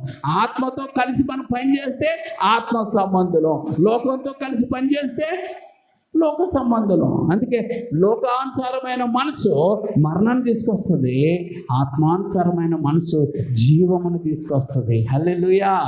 అంతే, ఏమీ లేదు. కాబట్టి ఎప్పుడైతే ఆ శరీరానుసారమైన అంటే ఇప్పుడు ఏదో తప్పు పాపం చేస్తావు, నువ్వు వెంటనే ఎందులోకి వెళ్ళిపోలేదు? శరీరానుసారమైన మనసులోకి వెళ్ళిపోలేదు. జారిపోవడమో పరిశుద్ధం బట్టి ఏదో చేయడమో జరిగింది, వెళ్ళిపోలేదు కాబట్టే నీకు ఈ మాట అర్థమవుతుంది. వెళ్ళిపోయినోడికి ఎలా ఉంటుంది తెలుసా? నిప్పుల మీద కూర్చున్నట్టుండి ఆ మొక్క కట్టుకుని వెళ్ళిపోయినట్టు వెళ్ళిపోతుంది. ఏ మొక్క? రొట్టె మొక్క కట్టుకుని వెళ్ళిపోయాడు కదా, లోనే పెట్టుకున్నాడు, అమ్మేద్దామని పెట్టుకున్నాడు. అందుకే రొట్టె మొక్క కట్టుకుని ఎర్రమని పోయాడు. మళ్ళీ వచ్చాడా? ఇంక రాలేదు. ఎందులోకి? బలంలోకి వచ్చాడా? ఇంక రాలేదు. హల్లెలూయా. మరి సరే ఎక్కడికి పోయాడు? అప్పగించేసి పైకి పోయాడు. కాబట్టి విసర్జించి వారు లైవ్ అయిపోతారు. ఏమైపోతారమ్మా? లైవ్ అయిపోతారు. అందుకే ప్రభుని మనం ఏం చేయకూడదు? అమ్మకూడదు. ప్రభుని ఏం చేయకూడదు? అమ్మద్దు. మరి ఏం గణపరచాలా, మహింపరచాలా? ఆయనను గణపరిచి మహింపరిచిన వారిని ఆయన గణపరుస్తాడు. అదే రాశాడు. యెహోవాను గణపరచువారు ఆయన ఏం చేస్తాడు? ఆయన గణపరుస్తాడు. హల్లెలూయా. ఆయనను ఎవరైతే అవమానపరుస్తారో సేమ్ మళ్ళీ వాళ్ళు అవమానపడతారు. అందుకే ఏమండి, దేవుడి పనుల్లో మనం ఏం చూపించాలంటే ఆసక్తి. అది అయ్యే మాటలు చెప్పమన్నాడు. 19వ మాట చూడండి, 1:19. యెషయా గ్రంథం 1:19. అదిగో మీ రోగాలన్నీ పోతాయండి బాబు, మీ నీరసాలన్నీ పోతాయి, మీకున్న బలహీనతలన్నీ పోతాయి. హల్లెలూయా. దేవుడు చేయలేనిది ఏముంటుంది? అక్కడ రాయబడింది, నా మాట వినిన ఎడల మీరు భూమి యొక్క మంచి పదార్థాలు అంటే ఆరోగ్యం వస్తేనే తినగలరు. మీకు ఆరోగ్యాలు దేవుడు ఇస్తాడా? ఎందుకు? ఆరోగ్యం లేకపోతే ఐశ్వర్యం ఏమున్నా అనవసరమేనండి. అందుకే అక్కడ అన్నాడు, భూమి యొక్క మంచి పదార్థాలు అనుభవిస్తారు. 20 వచనం, సమ్మతింపగా తిరగబడిన ఎడల నిత్యముగా మీకు కాపుదల పోతుందండి. అడ్డమైన రోగాలన్నీ వచ్చేస్తాయి. ఆ డబ్బు అంతా, మీ కష్టం అంతా, మీ సమయం అంతా మీరు హాస్పిటల్ చుట్టూ తిరగడానికి అయిపోతుంది. జాగ్రత్త. ఒక ఆయన మన చర్చికి వచ్చాడు. ఏమంటే ఆయన పేరు ఏసన్న. ఏమంటే ఆయన కిడ్నీలు పాడైపోయి ప్రార్థన చేయించుకోవడానికి వెళ్ళాము అని చెప్పాను. మీరు బతుకుతారు. ఆయన ఒకటే కోరిక అడిగాడు, మీ కోరిక ఏంటని అడిగాను. నా కోరిక ఏది కాదండి, నేనేం చేయాలి తెలుసా? మందిరానికి వస్తే చాలు. నేను నడిచి మందిరానికి నళ్ళపోతున్నాడు, మంచం మీద ఉన్నాడు, నడిచి మందిరానికి వస్తే చాలు అంటే అన్నాడు. ప్రార్థన చేసి చెప్పాం, నువ్వు నడిచి మందిరానికి వస్తావని. మరుసటి వచ్చేసాడు. హల్లెలూయా. విశ్వాసం. హల్లెలూయా. రావడమే కాదు, ఆ కంప్లైంట్, ఆ జబ్బు నుండి, అనారోగ్యం నుండి అది కోలుకున్నాడు, స్వస్థపరచబడ్డాడు. అలాగే కొంతమంది ఉన్నారు, వాళ్ళు స్వస్థపరచబడలేదు, చనిపోయారు. అది అందరికీ జరుగుతుందంటే అందరికి కాదు, విశ్వాసించిన వాళ్ళకి జరుగుతుంది. విశ్వాసం ఉంచిన వాళ్ళకి జరుగుతుంది. హల్లెలూయా. హల్లెలూయా. చూడండి పరిశుద్ధ గ్రంథంలో, సామెతల గ్రంథం, అందుకే వాక్యాన్ని నమ్మాలి మనం. కానీ అన్నీ నమ్మగలుగుతాం, కానీ వాక్యం దగ్గరికి వచ్చేటప్పటికి అంటే మన మాట ఒకలాగా ఉంటుంది, నమ్మిక ఒకలాగా ఉంటుంది. చూడండి సామెతల గ్రంథం 3వ అధ్యాయం అమ్మా 8వ వచనం.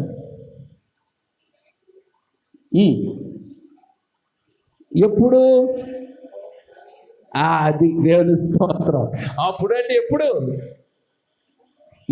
అంటే ఎప్పుడంటే ఆ పాయింట్ రాయబడ్డది. 7 నుంచి చదవండి, బాగా అర్థమవుతుంది. అది నాకు అన్నీ తెలుసు, నాకు దేవుడు తోడుగానే ఉన్నాడు, నా పేద నిన్నేస్తున్నాడు, నేను బైబిల్ బాగా చదువుతాను. ఈ కాదు, మొదటి అన్ని పక్కన పెట్టు. నా జ్ఞానం బోల్డ్ ఉంది అన్ని పక్కన పెట్టు. నాకు అన్నీ తెలుసు పక్కన పెట్టు. మొదట ఏం చేయాలంటే ముందు దేవుని యందు భయభక్తులు కలిగి ఉండడం నేర్చుకో.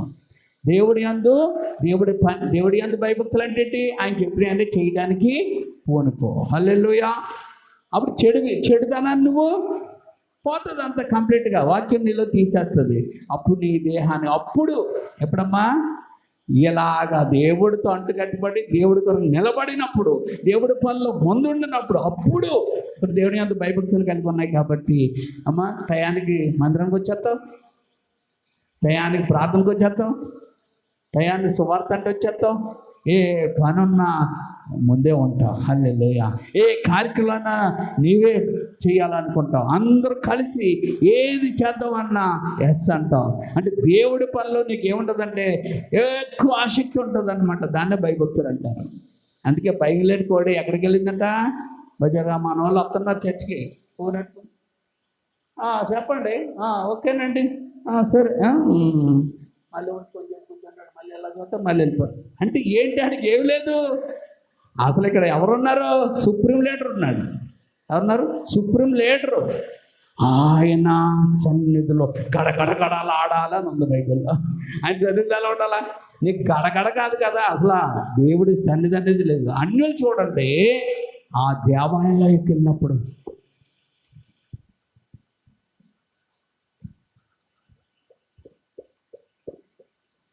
ఎంత దండాలు పెట్టుకుని వెళ్తుంటారు. తీరది నామస్మరణ చేసుకుంటూ వెళ్తారు.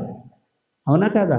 మరి నీకు ఇక్కడ దేవుడి మందిరానికి ఎలా రావాలన్నదో తెలుసా? ఒకసారి 100వ కీర్తన తీయండి. నిజం, నేనేదో అబద్ధం చెప్పట్లేదు. దేవుడి మాట 100వ కీర్తన తీయండి.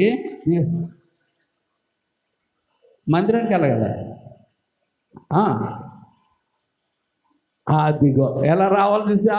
దేవుడి సన్నిధి ఉత్సాహం రమ్మంటే ఎలాగా తాబేలాగా. ఇక మళ్ళీ వెళ్ళేటప్పుడు ఎలాగెళ్తారమ్మా? అయ్యో పారిపోతారు. ఆకలేస్తుంది, ఆకలికి ఇచ్చి అంత ప్రయారిటీ దేవుడికి ఇవ్వకపోతే ఎలాగమ్మా? దేవుడి స్తోత్రం. అంతే. అక్కడ ఏమంటాడు 100వ కీర్తనలో? ఆయన గుమ్మాల్లో ఎలాగా? కృతజ్ఞత. ప్రభువా, నాకు ఉపకారం చేసావు, ఆకులు కాపాడు, ఇందులో కాపాడు, ఇంత గొప్ప చేసావు అని ఆయన గుమ్మాల్లో. ఆ తర్వాత 4 ఆ కీర్తనలో పాడుచు ఆయన ఆవరణం అంటే అది, అందులో ప్రవేశించండి. అదిగో ఇది ఆయన స్తుతించడం, ఆయన నామాన్ని ఏం చేయాలా? ఇది చెయ్యండి అమ్మా అన్నాడు దేవుడు. ఇది చేస్తున్నారా? ఆలోచించండి. మారిపోవాలి మన భక్తి అంతా. ఏమైపోవాలా? మారిపోతే అప్పుడు, అంటే ఇప్పుడు దేవుని యందు భయభక్తులు కలిగి ఉన్నాం కాబట్టి అప్పుడు మీ దేహమునకు ఆరోగ్యం, మీ ఎముకలకు సత్తువ. ఎందుకు ఇవ్వదో వాక్యం? ఎందుకు ఇవ్వదో ఇచ్చి తీరుతాడు దేవుడు. హల్లెలూయా. హల్లెలూయా. ఎందుకు ఇవ్వడో? ఆయన బిడ్డలకు ఎవరా? తల్లిదండ్రులు ఆయన బిడ్డలకు మంచి ఆహారం ఎవరా? అంటే ఆస్తులు భాగం ఎవరా? అన్నీ ఇస్తారు వాళ్ళు. హల్లెలూయా, హల్లెలూయా. ఎక్కడైనట, ఎక్కడ? పార్వతీపురం దగ్గర. ఏమండి, పార్వతీపురం ఇటు సైడ్ టెక్కల దగ్గర ఆయన ఎమ్మెల్యే. ఏమండి, వాళ్ళ కుమారుడు ఆస్తి అంతా రాసుకొని రాయించేసుకొని బయటకు తోసాడట. మాజీ ఎమ్మెల్యే అతను, ముసలాయింది, ఏదో పేరు మొత్తాన్ని బయటకు తోసాడట. అతను గోల్మని ఏడుస్తున్నాడు. ఒక ఎమ్మెల్యే స్థితి ఉన్నవాడినే ముసలోడు అయిపోతే బయటికి తోసేస్తే మామూలు ఉన్నవాడు ఇంకేంటి అంటే ఇది కలికాలం, ఇది అంత్యదినం. దేవుని వాక్యం ఉంటేనే నీ పిల్లలు నేను బాగా చేస్తారు. దేవుడి వాక్యం ఉంటేనే నీ కుటుంబం సంతోషంగా ఉంటుంది. దేవుడి వాక్యం ఉంటేనే నీ భర్త, నీ కుటుంబం, నీ పిల్లలు అందరూ హాయిగా ఒక మాట మీదకి వస్తారు. హల్లెలూయా. అందుకే ఎవ్వరు నీ భర్త అంటాడు, వదిలే నేను చూసుకుంటాను, అన్నీ బాగుంటాయి అంటాడు. ఆడేమి చూడడు అంటే. కొంతమంది అంటారు, వదిలే మేము మిమ్మల్ని చూసుకుంటాం, ఆ దేవుడిని వదిలేస్తే మేమే చూసుకుంటాం. ఏముంటుందో మరి ఎవరు చూసుకుంటారు తెలుసా? మనుషుల్ని వదిలిపెట్టుకో దేవుడి కొరకు, దేవుడు మనుషుల్ని నీ దగ్గరికి నడిపిస్తాడు. హల్లెలూయా. దేవుడి కొరకు దేన్నైనా వదులుకుంటాకి ఇష్టపడు, కానీ దేని కొరకైనా దేవుణ్ణి విడిచిపెట్టద్దమ్మా. హల్లెలూయా. అందుకే మేము సమస్తం విడిచిపెట్టొచ్చామన్నారు ఎవరు? శిష్యులు. అందుకే వారు సమస్తాన్ని పొందుతున్నారు. హల్లెలూయా, హల్లెలూయా. యెషయా గ్రంథంలోకి వచ్చేసి ముగించుకుందాం. యెషయా గ్రంథము 1వ అధ్యాయము 19వ వచనం. 1:19. సమ్మతించిన మాట వింటే భూమి యొక్క మంచి పదార్థాలు హ్యాపీగా తింటారు, అనిపిస్తారు. సమ్మతించకపోతే, తిరగబడడం అంటే లెక్క చేయకపోతే, ఇష్టపడకపోతే నిశ్చయంగా మీరు ఏమైపోతారంటే, ఆడు ఒకడు చూస్తున్నాడు అప్పచెప్తామని, ఆడు కట్టడానికి మీరు ఏమైపోతారు? బలైపోతారు. దేవుడు మాట చెప్పితే ప్రవక్త వినకుండా వెళ్ళిపోతున్నాడు. అప్పుడు దేవుడు అక్కడ ఒక వ్యక్తిని నిలబెట్టాడు కట్టకం ఇచ్చి. అంటే గాడిద తప్పించడానికి ఇష్టపడుతుంది. నేను గాడిదలట్టుని మిమ్మల్ని తప్పించడానికి నేను ఇష్టపడుతున్నాను. దేవుని స్తోత్రం.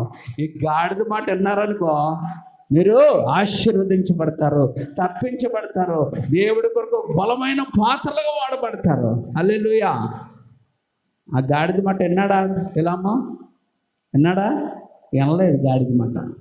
అందుకే బిలాము ఖడ్గం చేత చచ్చిపోయాడు. అర్థమవుతుందా? విన్నాడు కదండి పాస్టర్ గారు, విన్నట్టుగా ఉన్నాడు. విన్నట్టుగా ఉంటే ఏం చేస్తారమ్మా? విన్నట్టుగా ఉన్నాడా? అక్కడ కనపడతాడు, కానీ అతను వినలేనన్న విషయం ఎక్కడ కనపడుతుంది మనకి?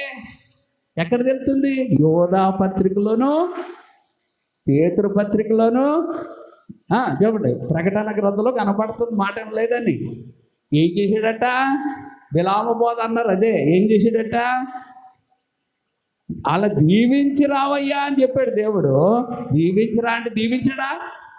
దీవించాడు, కానీ మనకు తెలియదు అక్కడ దీవించినట్టు ఉంటుంది. కానీ యాకోబు యోధా పత్రికలో, యాకోబు అంటాను, పేతురు పత్రిక, యోధా పత్రిక, ప్రకటన పత్రికల్లో ఏం చేశాడు తెలుసా? బాబు దేవుడు నన్ను దీవించమన్నాడు, దీవించేశాను అని ఇశ్రాయేలీలకే ఏం చేశాడు తెలుసా? ఆని తలపెట్టాడు. అందుకే ఆని తలపెట్టి ఏం చేశాడు?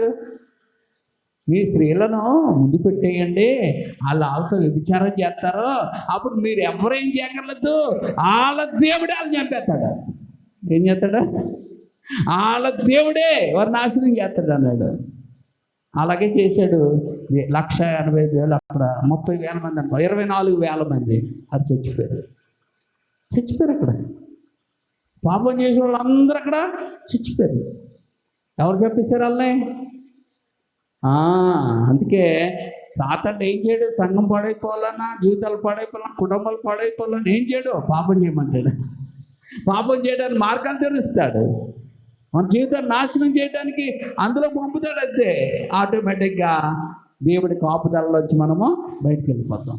అప్పుడు సాతానికి, మరణదూతకి మనం ఏమవుతామంటే చిక్కుపోతాం. అలా వద్దు అని, అలా అవ్వకూడదని, నిన్ను నన్ను దీవించాలని, మేలు చేసే దేవుడు, మంచి దేవుడు ఈరోజు నీతో నాతో మాట్లాడింది అదే. హల్లెలూయా, హల్లెలూయా. అందుకనే 16వ వచనం చదువుకుందాం. మిమ్మల్ని కడుగుకొనుడి, శుద్ధి చేసుకోండి, మీ దుష్క్రియలు నాకు కనపడకుండా వాటిని తొలగించుకోండి. కీడు చేయడం ఈరోజు మానేయండి. కీడు చేయడం ఈరోజు నుంచి మానేయండి. చేతనైతే మీకు ఏం చేయాలా? మేలు చేయడం నేర్చుకోండి. అమ్మ, అందరూ తప్పులు చేసిన వాళ్ళమే, కానీ నేర్చుకోవాలా. హల్లెలూయా. ఏం చేయడానికి? మనం చేసిన ఇంక మర్చిపోండి. ఇంక తప్పుడు పనులు, లేకపోతే ఇతరులను బాధ పెట్టిన, ఇతరుని రకరకాలుగా ఇబ్బంది పెట్టిన అన్ని పక్కన మర్చిపోండి. ఇంకా దేవుడి దగ్గర ఒప్పేసుకొని విడిచిపెట్టండి. ఎక్కడి నుంచి మీరు ఏం చేయండి అంటే మేలు చేయండి. ఆ చేయడం అనేది చేసేస్తానంటే కొంత నేర్చుకోవాలా. మేలు చేయడం ఏం చేయాలా? నేర్చుకోవాలా. హల్లెలూయా. నేర్చుకుంటే మర్చిపోతారండి అమ్మా. అందుకే విద్య లేని వాడు ఎంత పసుపు అన్నాడు. నేర్చుకున్నది ఎక్కడికి పోదు. అందుకే ఏది నేర్చుకోవాలా?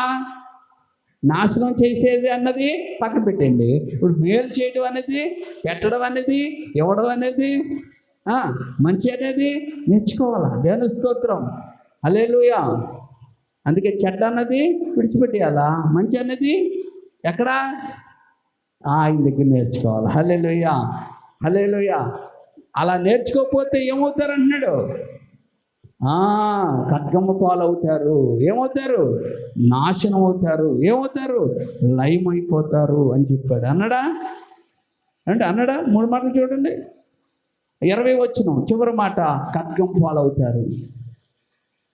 28 ఏమండి మాటలో నాశనం అవుతారు. ఆయన విసర్జించి పోతానే నాకు అక్కర్లేదు అనుకుంటే లైన్ అయిపోతారు. అందుకే యేసుక్రీస్తులోకి వచ్చిన తర్వాత ఇంకా వెనక్కి వెళ్ళడానికి లేదు. మరేంటి చెప్పండి? ముందుకే పయనము, వెనుకకు తిరిగి చూడము. ముందుకే, వెనుకకు తిరిగి, యెహోవా తోడుండ భయము లేదుగా, యేసయ్య తోడుండ భయము లేదు. ఎప్పుడో పాడుకున్నాను. సాగిపోవచ్చున్నది దీర్ఘయాత్ర కనానులోనికి,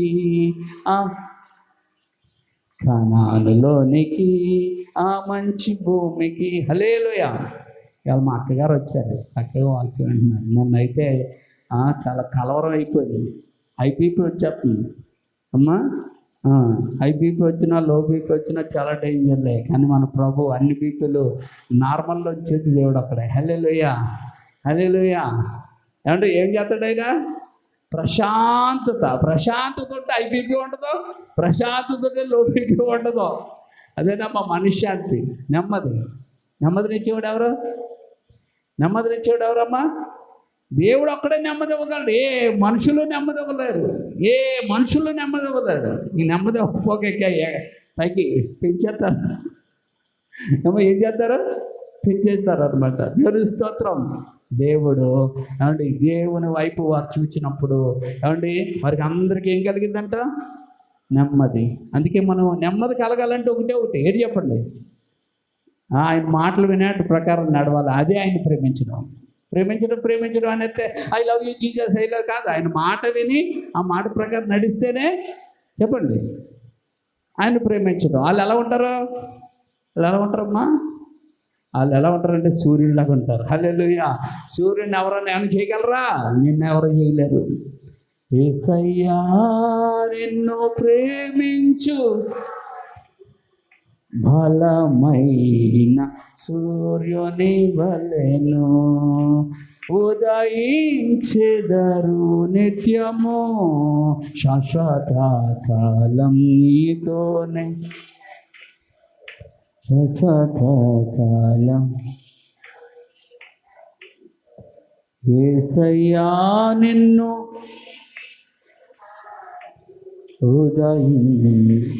సూర్యుని వలెను. హల్లెలూయా. ఓ మాట చెప్పనా? మనకి ఆయిల్ అక్కడి నుంచి రావాలా. ఆయిల్ రావడానికి బోల్డ్ గొడవలు అవుతున్నాయి, సరిగా రావట్లేదు. కానీ మనకు సూర్యుడు అన్నాడు. ఎంత సూర్యరశ్మి తీసేసుకున్నా ఇంకెక్కువైపోతుంది ఎండలు ఎక్కువైపోతున్నాయి. మా మార్తమ్మని ఏమండి మేరీ రత్న గారు రత్మ అని చెప్పేది, ఎండ ఎక్కువైపోయింది బాబు, ఎండ ఎక్కువైపోయిందంట. అంటే ఎండ సోలార్లు పెట్టి ఎండ లాగేస్తున్నారా? మరి ఇంకేం ఎండ తగ్గాలా ఎక్కువ ఇవ్వాలా? తగ్గాలి. తగ్గిందా అంటే సూర్యుడి దగ్గర అమ్మా ఎంత తీసుకున్నా ఉంది. దేవుని స్తోత్రం. దేవుడి దగ్గర ఎంత తీసుకున్నా ఉంటుంది. హల్లెలూయా.